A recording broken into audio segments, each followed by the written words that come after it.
Salve, salve! Muito prazer, se você não me conhece, eu sou Calvoso, estou por aqui direto no Tá Na Mídia.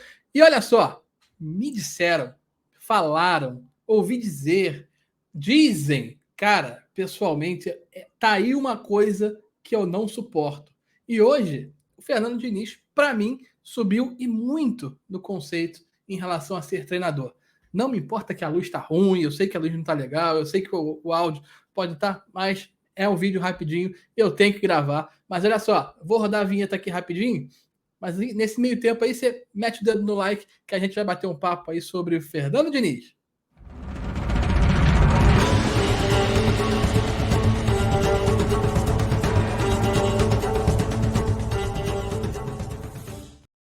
Parabéns à torcida do Flusão, muita festa, muita comemoração, justificada, é óbvio, porque não é todo dia que você mete 4-1 numa decisão de campeonato, ainda mais do outro lado, tendo uma equipe como o Flamengo, cheio de estrela e, obviamente, o maior rival do Flusão. Então, muita festa, comemoração sem parar, mas hoje, nessa segunda-feira, o Fernando Diniz, enfim, falou com a imprensa, deu uma entrevista coletiva e para mim essa entrevista coletiva foi bastante significativa e vou te explicar por quê. Dá uma conferida aqui nesse trechinho que eu separei para você.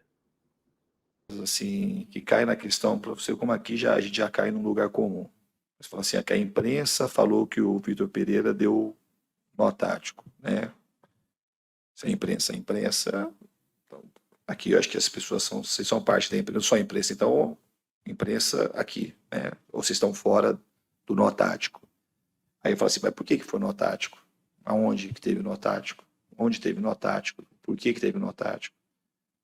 O jogo aconteceu no primeiro tempo, segundo a análise de vocês, da maioria de vocês, o Fluminense jogou melhor no primeiro tempo. Então, assim, as ideias táticas do treinador para a semana, você reconhece muito mais quando começa o jogo no primeiro tempo, não é no segundo tempo. Então, a gente fica reproduzindo. Para você ter feito essa pergunta, talvez você ache algum fundo de verdade. Talvez você até concorde com o nó tático. Para você, que você falou da imprensa, e você acha que faz parte da imprensa. Da onde que tira o nó tático? E quem tira? E como que você se reproduz com uma facilidade que passou já e se reproduz? Então a gente fica discutindo resultado. Tá aí uma das grandes discussões que eu tenho em relação à postura da imprensa, discutir resultados. E hoje em dia, baseado em números, fica ainda mais fácil você fazer esse tipo de coisa. O colega aí, que eu não conheço, não vi nem quem foi que fez a pergunta, estava questionando ele as opções do Felipe Melo e falando em relação ao primeiro jogo, onde ele teoricamente sofreu um nó tático. E o Fernando Diniz foi no bom embate, entre aspas, trocar uma ideia, bater um papo, mas questionando. Então, eu acho que quando você chega numa coletiva de imprensa e diz, disseram, falaram, ou a imprensa, esse rótulo, a imprensa, para mim, é a pior de todas. Tá? Então, olha só, hoje segunda-feira, dia seguinte do título do Fluminense, é muito fácil, é muito tranquilo qualquer pessoa chegar aqui e tecer milhares de elogios ao Fernando Diniz. Eu estou aqui hoje elogiando ele, não pelo técnico que ele é, eu acho que ele é um bom treinador, tá?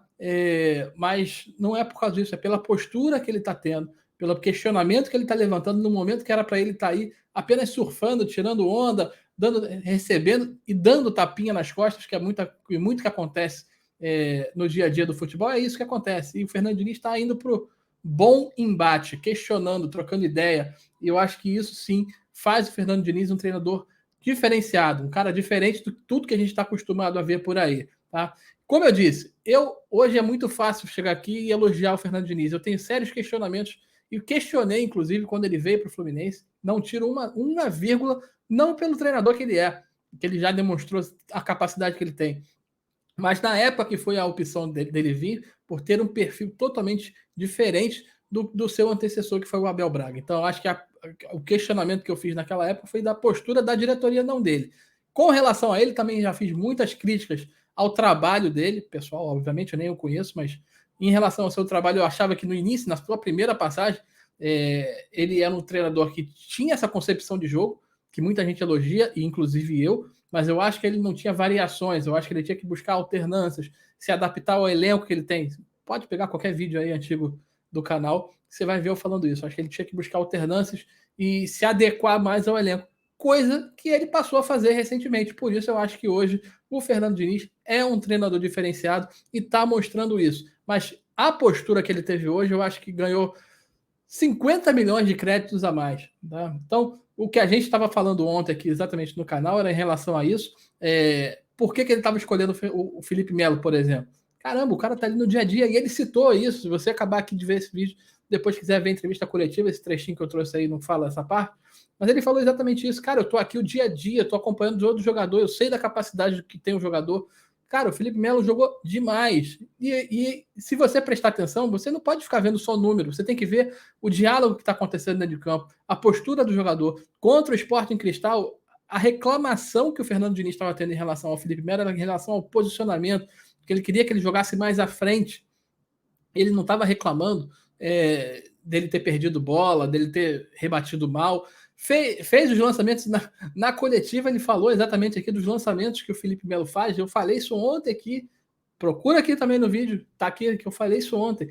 Então, para você entender que quando você faz uma crítica, quando você busca entender uma situação de um treinador ou de um jogador, ou seja lá o que for, você não pode se prender apenas aos números. E o Fernando Diniz está fazendo isso, está mostrando, além da sua capacidade técnica, de treinador, de comandante, de líder, ele trabalha com o lado humano. Isso, para mim, faz muita, mas muita diferença. E quem está aqui do lado de onde a gente está hoje, que é da imprensa, tem que entender que não são apenas números, não são apenas resultados, não são apenas dados científicos analisados friamente. Você tem que entender por que se chegou a esse número, por que não se chegou a esse número, por que algumas pessoas estão conseguindo fazer isso e outros não, por que o atleta está tendo uma queda de rendimento.